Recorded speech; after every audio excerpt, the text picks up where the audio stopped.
So hi, today we will make a brief introduction to power electronics.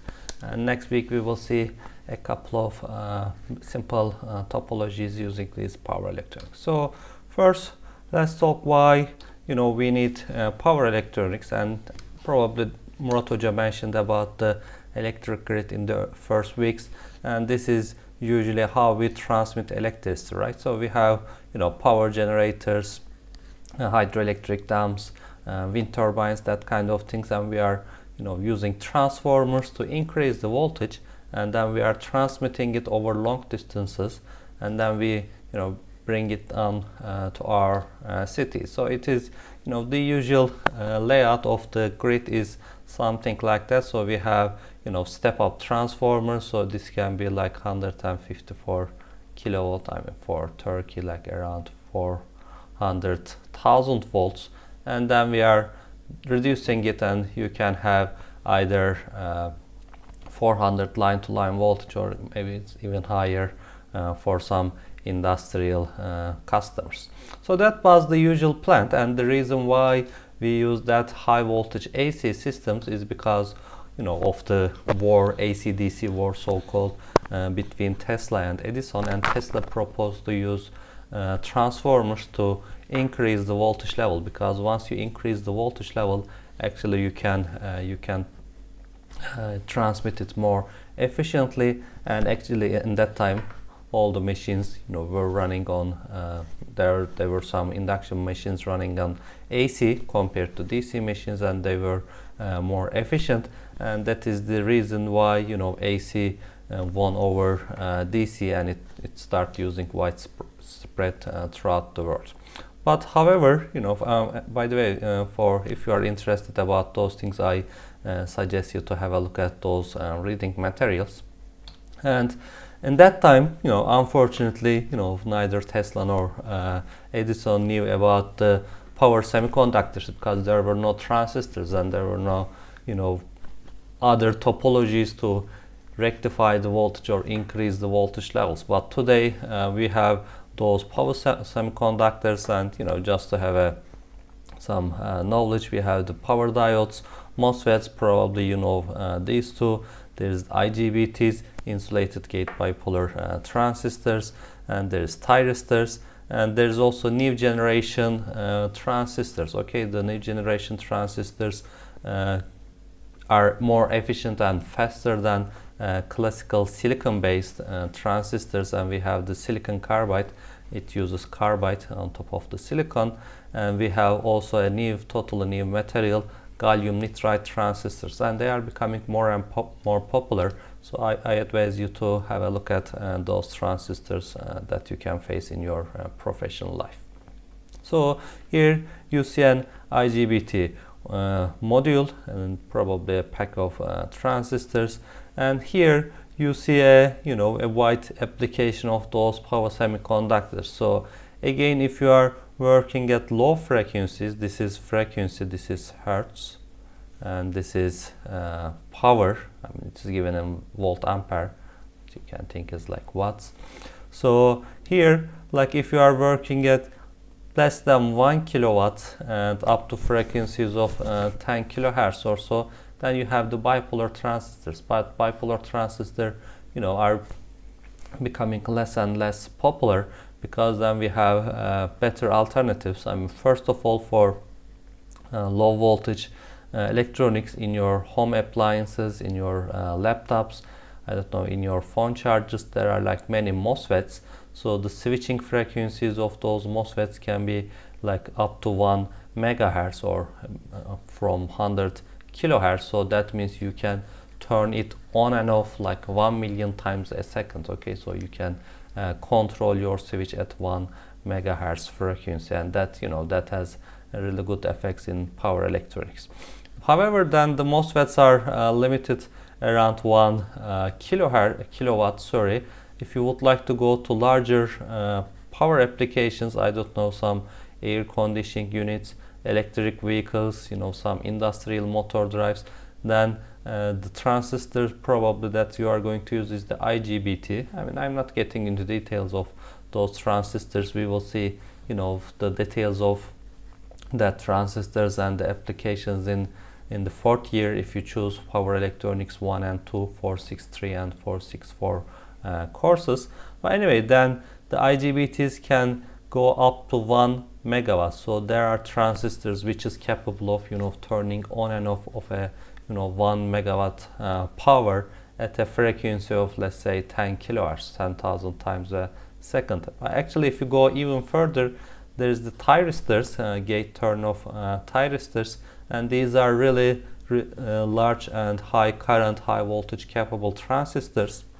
And with that one, basically, if you are getting into high-speed trains, I don't know, power transmission, if you are generating electricity in a hydroelectric power station, probably those are used for field excitation. So those are mainly used for really large applications, like this is 1 megawatt, like 1 megawatt to, I don't know, even larger than 10 megawatts. Okay, so you have all kind of applications. So all those technology, were not known by Tesla or Edison, so they were only one way to increase the electricity, and that was using transformers. But if we had all those technology in the early days, then it will be a totally different story in terms of the electric transmission.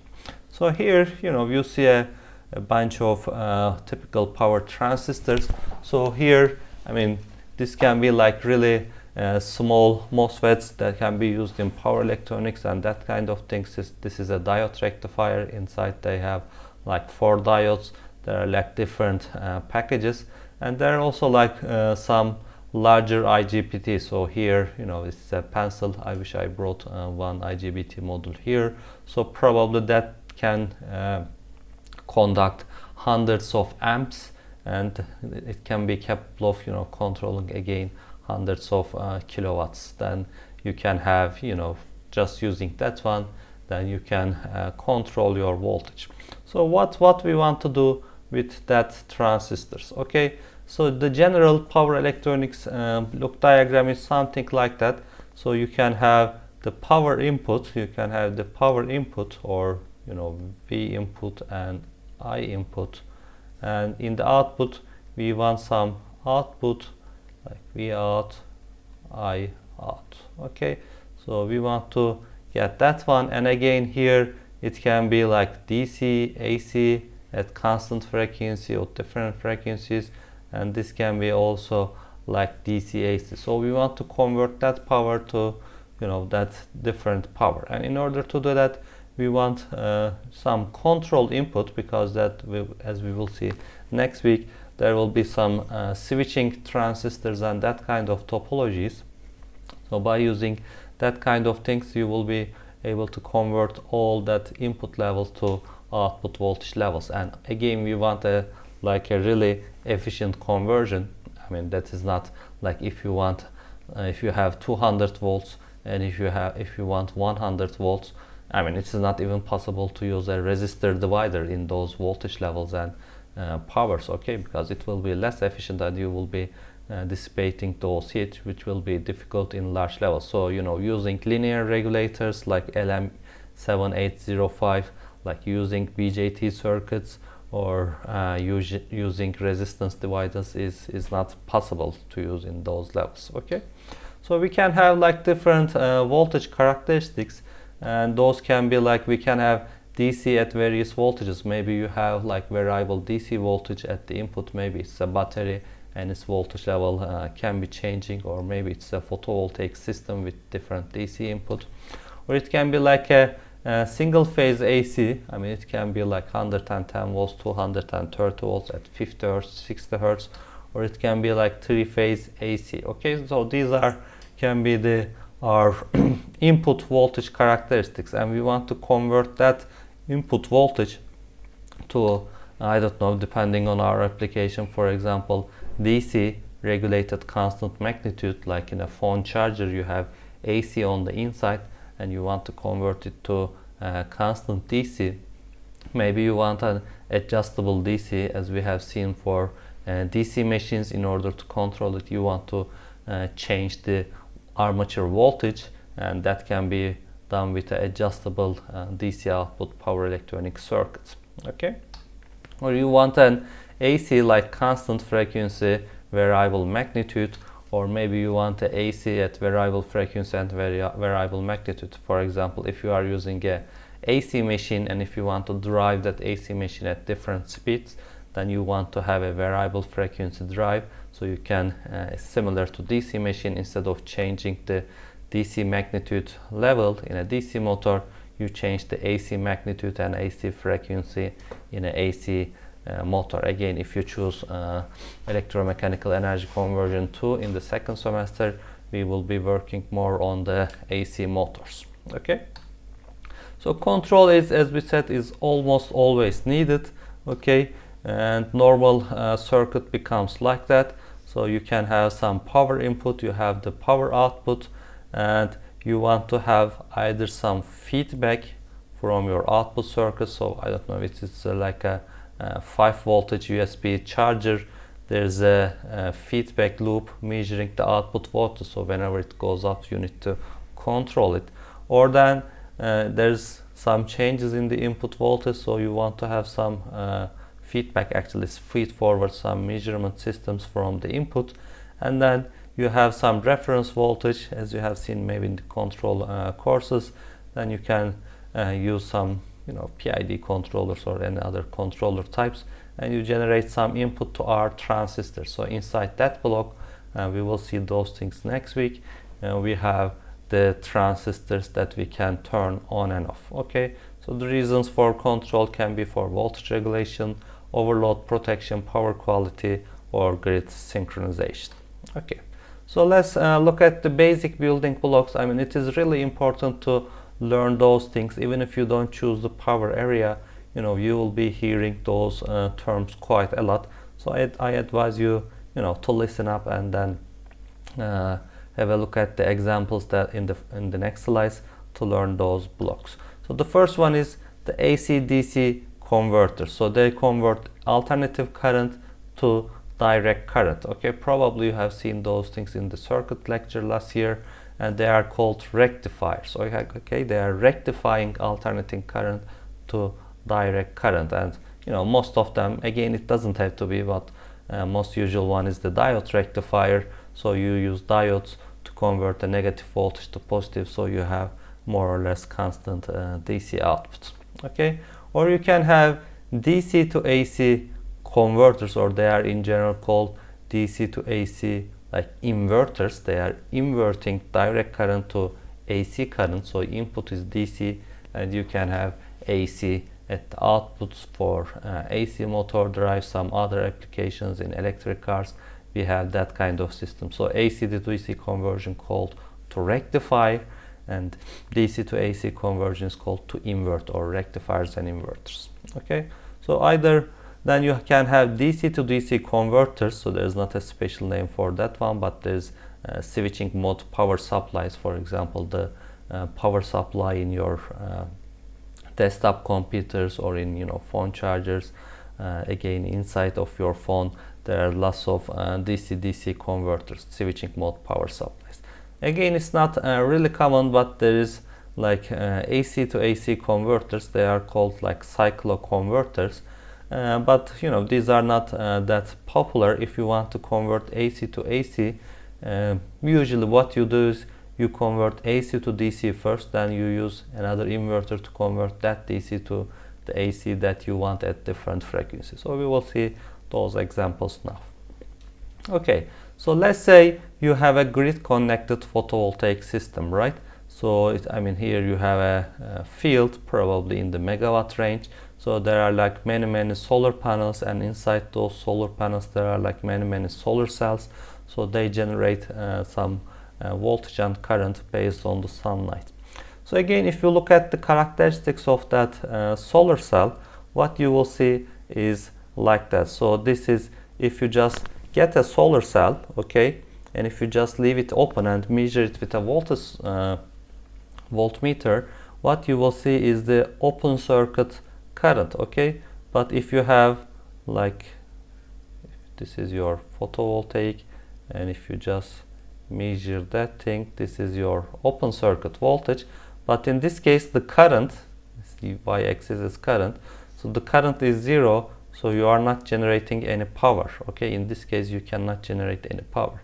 And the next extreme case is, what you can do is you can short circuit, okay, your PV panel. So it is like, you know, Thevenin Norton equivalence, if you think.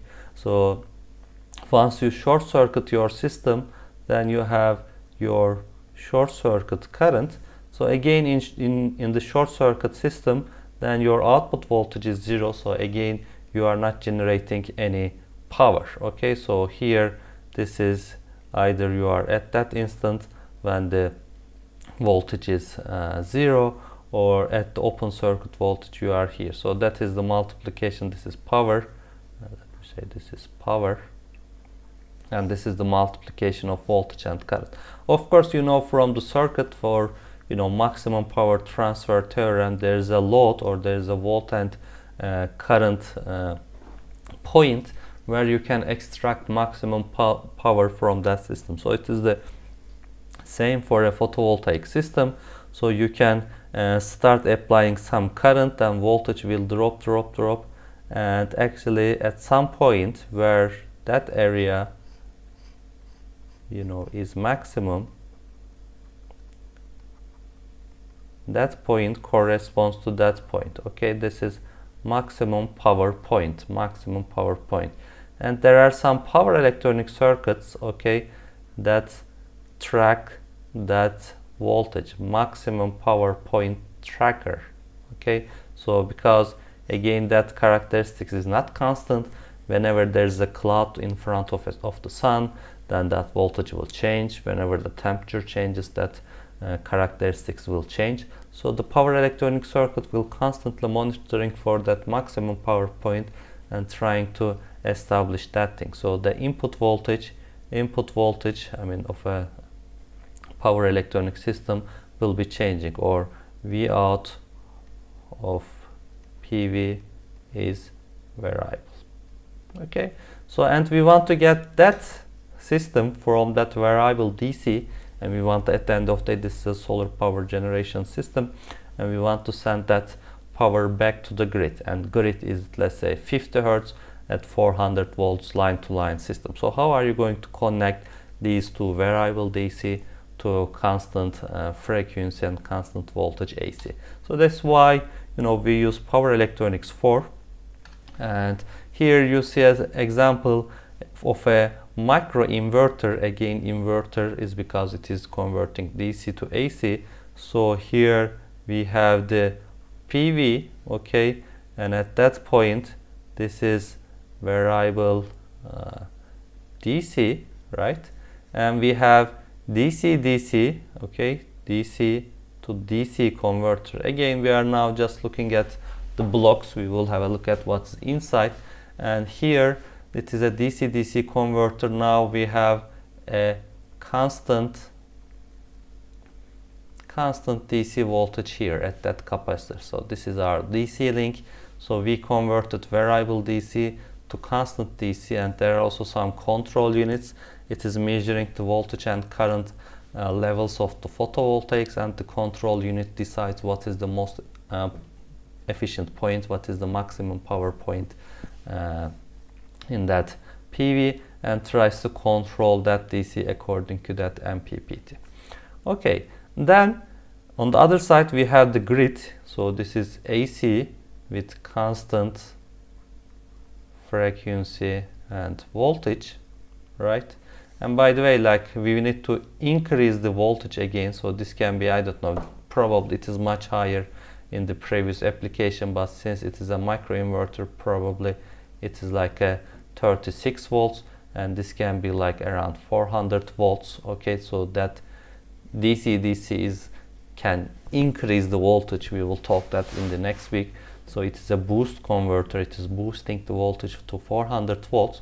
Then here we have DC to AC conversion. Again, we are measuring the grid voltage and frequency, and then we are applying the required control signals to generate exactly the required voltage. So here it is variable DC, this is constant DC, and here it is constant AC. So we start with variable DC. We use a DC converter first, Then we used the inverter, DC to AC inverter. Then we had connection to our system. Again, those for inductances and capacitors are for filtering and that kind of purposes. Okay, so now let's move on. This is from DC to AC conversion. What about a wind turbine? Okay, so again, the AC output of the wind turbine generator cannot be directly connected to the grid, because depending on the wind speed, the rotational speed of that wind turbine will be changing. And since the rotational speed is changing, there's an AC generator inside that one, and the frequency and the voltage of that generator will be changing. So you cannot make a directly connect those three phases to the grid. They need to be some interface between that one, and that is quite interesting, and it can seem to like that, but that is the usual way. So what we do is we have the wind turbine, and usually the rotational speed of the wind turbine is quite low, so there are some gearboxes used to increase the speed. Then we have the AC generator. Okay, we will see that,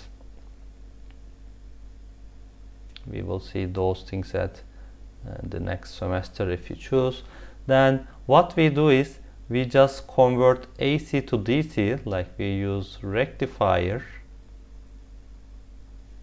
and we will have some variable DC or constant DC depending on the application. So first it can be like variable frequency AC on that side, and we are using a rectifier, so now we have a variable DC over that capacitor. And when I say capacitor, it's not like tiny capacitors, it's like a large set of banks of capacitors in like really high voltages, so they are quite large units. But then what you do is you use an inverter, okay, and in that one you have fixed frequency, fixed voltage AC. Okay, so you start with variable frequency AC, then you convert it to DC, then from DC you convert it to again AC, and these are called back-to-back converters. Okay, back-to-back because you put like two DC systems back-to-back each other, so this is like a mirror system. Okay, so here again you don't have to worry about the details, but I just to show the controls. So again, from the generator output you have some voltage and current measurements. It's controlling the turbine power, and on the DC link you are measuring if that voltage level is within the limits, so you are measuring that one. And again you are measuring the voltage and current of the grid side, because there can be some changes, slight changes in the frequency and voltage. So this is like the main control units. And actually if you go to details, there are some like LC filters, like again transfer functions, PLLs, that kind of systems. But at the end of the day, so you have whatever wind speed that you want, and the gearbox and the generator can rotate freely. But on the right hand side you will have constant frequency AC. And you can say, what is the purpose? We are losing lots of efficiency, but those devices are really efficient. Probably they are like 98% efficient, 98% of efficient here. So in total you can transmit like all around 95-96% of power that you generated from your variable frequency generator. Okay, so let's move on. Let's say you have a laptop and you have those chargers, right? So those chargers have like again some variable AC at the input side, and you have some DC, and probably from the circuits you can say let's put some large transformer. Okay, so that you can put like a transformer,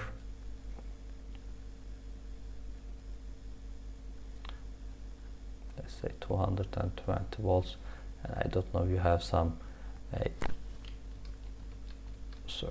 AC volt, and you can connect some diode rectifier,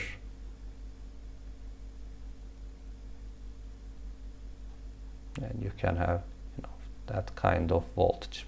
Okay, so that is never used like in laptops, because using a transformer at like 50 Hertz will end up like using like really large charging systems. Probably if you have an old equipment, then they have like heavy and large chargers. That kind of chargers uses like 50 Hertz transformers and a diode rectifier, but nowadays, you know, we can achieve that conversion in a much smaller area, and there are other topologies. Again, we will get into details of those topologies in the 4th year power electronics course. But let's look at, you know, again, what are the main blocks, not only the charger but also the laptop.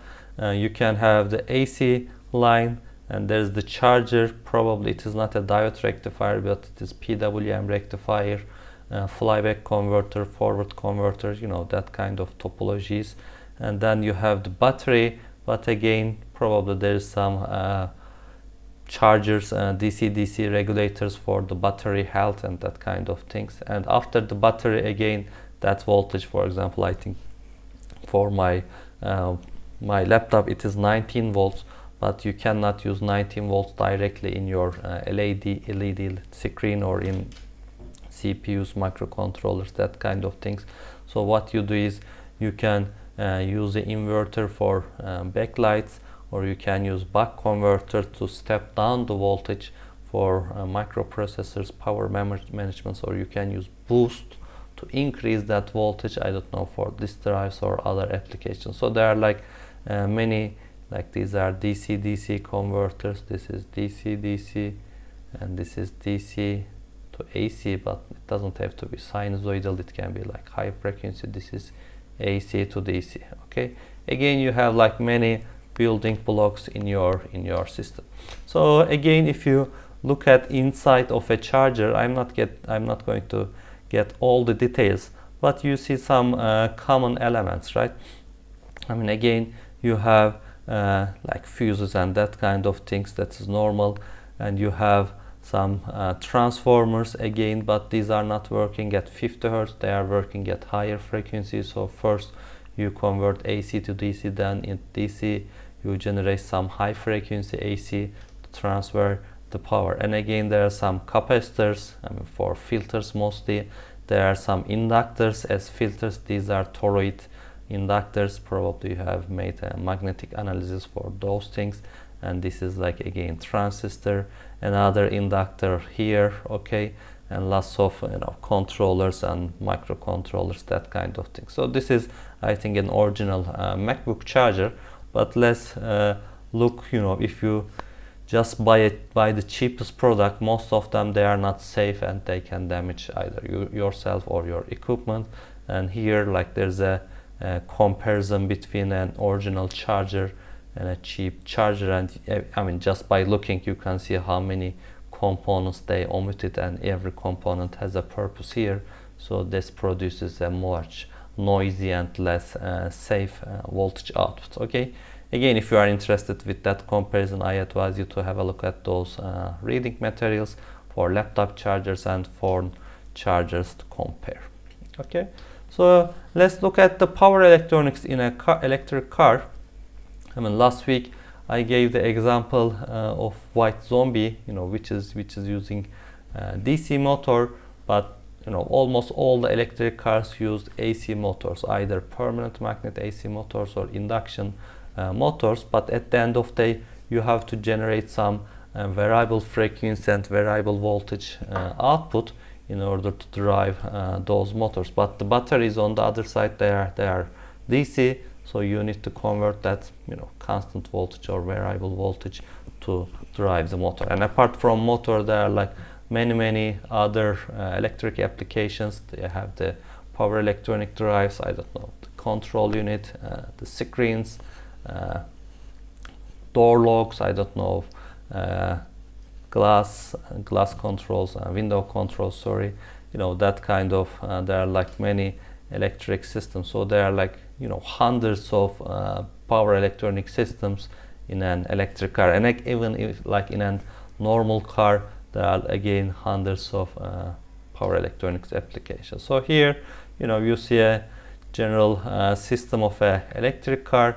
So you can have the high voltage battery. Again, the voltage levels used in electric cars are not like 12 volts. They are using higher voltages like 400 volts, 800 volts, that kind of voltages. Then the main power consumption is through the drive motor, and for that you have the inverters. So you have DC here, but you have AC here. So that is an inverter, DC to AC. But in order to charge your system, you have AC for AC charging station, or for fast charging station you can have DC. But again, if you are having like AC, then you need to convert that AC to DC. So there's a charger, and this is like the rectifier, because it is converting AC to DC. And again, there are some applications like using wireless chargers and that kind of things. And on top of that, you have the DC-DC converters. Again, this is like high voltage. So there's the DC-DC converter. You can generate 48 volts, 12 volts, 5 volts, whatever you need. And you can, control all auxiliary systems in an electric car. So you have the rectifier, you have DC-DC converter, and you have inverter in an electric car. Okay, so here again, this is a system for hybrid electric car. So you have the internal combustion engine as well. And when you are braking, again, a reference from last week, you are doing regenerative braking, you are getting into the generating mode. So that converter, AC motor should operate as a generator.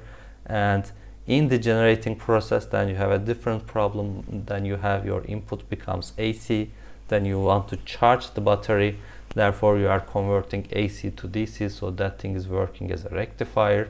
However, once you are driving the motor, you are working as a motor, and then you want to convert the battery voltage, DC voltage, to AC to drive the motor. So there's DC AC and AC DC systems. And again, you have it's shown at the same system, but probably it's a different system. So you have the input for the charger of electric car. You need to have another rectifier. Then there's other DC-DC converters for 12, 24 volts and that kind of thing. So again, there are like several of those things in an electric car. Okay, so that one is interesting. So that is, high voltage DC transmission line. And for high voltage DC transmission line, you are transmitting power, through like just 2 cables using DC. And for that one, that example is 1100 kilovolts. So that is 1/1 million volts. So that is carrying like 1 million volts, and it is transferring 3000 megawatts. So 3 gigawatts. 3 gigawatts of energy.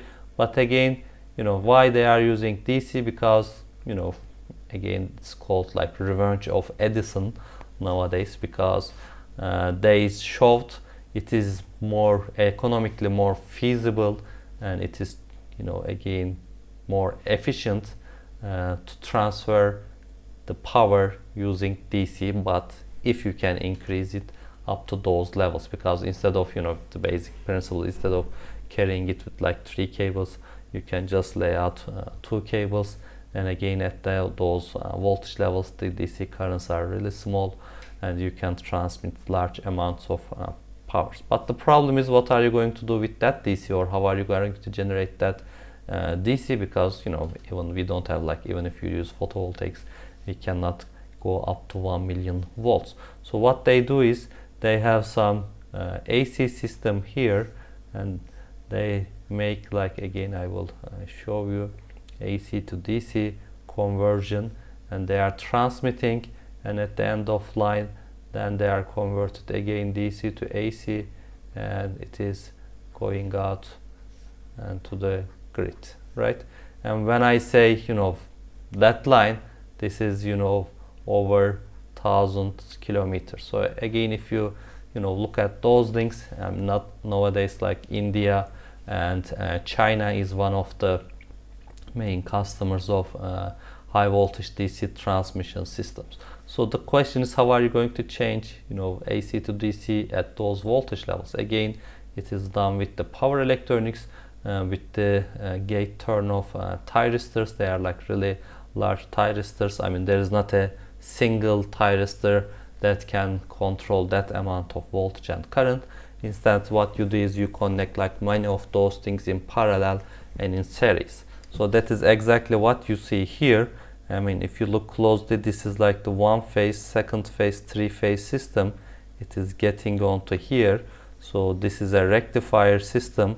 So they are all converted with piping, once as a means of Faraday cage, and second purpose as, cooling and, that kind of protection systems. And they are hang well over the air in order to prevent like any sparks going down from 1 million volts. So they have to be isolated from ground far away. And I assume it is not working at the moment, because what you see, I don't know if you look clearly, there's a guy over here, okay? So that guy's, size will give you an idea of the scale of that system. So there's a worker here, and you can have like 1, 2, 3, 4, 5, 6, 7, 8 systems, I don't know, either in parallel or in series, and it is capable of transmitting 3000 megawatts, 3 million kilowatts, or 3 billion watts at 1.1 million volts. Okay, so again, you have that kind of systems, H voltage DC transformer. There's a rectifier using, these are done by, thyristors, and this is the overhead line. By the way, high voltage DC transmission is also really suitable for offshore wind turbines, okay, because laying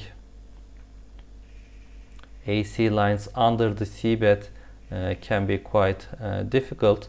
And if, let's say, it is larger than 80 kilometers for offshore wind turbines, then usage of high voltage DC is economically more feasible than using just the AC line. And when we are saying economically feasible, I'm not only counting that part, I am also counting that system you have seen, okay, building that system and converting it to DC. Again, from DC to AC is still more feasible than just using AC for offshore wind turbines or for really long onshore in the land.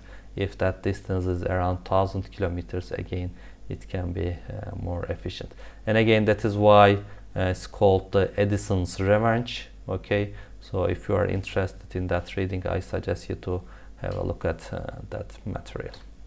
Okay, so in summary, so every AC or DC output can be obtained, just using the following blocks. Of course, there are like many different subsystems and topologies for those blocks, but at least you can have the AC-DC converters, which are called rectifiers, DC to AC converters, which are called inverters, DC to DC converters, or AC to AC converters. Again, the last one is not that common, but just the first three of them, I'm sure you will hear them in your professional life, even if you don't choose the power area. Okay, so what all it adds up, again, during Tesla and Edison age, they didn't know about semiconductors, so the electric system evolved to transmit just purely from AC. We have AC appliances in our flats and that kind of things, but that is, changing quite quickly. So nowadays, yes, we still have the power generator units, but we have the photovoltaic systems as well. We have like battery storage systems, energy storage systems connected to the grid. So we are transmitting it to our flat. Maybe we are putting some photovoltaics in our homes. We are using our own DC, and maybe we are storing our own energy with some energy storage systems in our homes. We can have our electric cars, charging from our systems. We have LED lights, which are, technically DC. we have televisions, laptops which are running on DC, you know, all kind of systems. So if you think about that, there's like, you know, hundreds of conversion between AC, DC, DC to AC and that kind of things. But at the end of the day, you know, that is becoming more and more popular, and electricity is getting in our life more and more. So that's all I would like to talk about today. Starting from next week, we will see some basic power converter topologies. Okay, you can download this presentation from this link. Okay, thank you.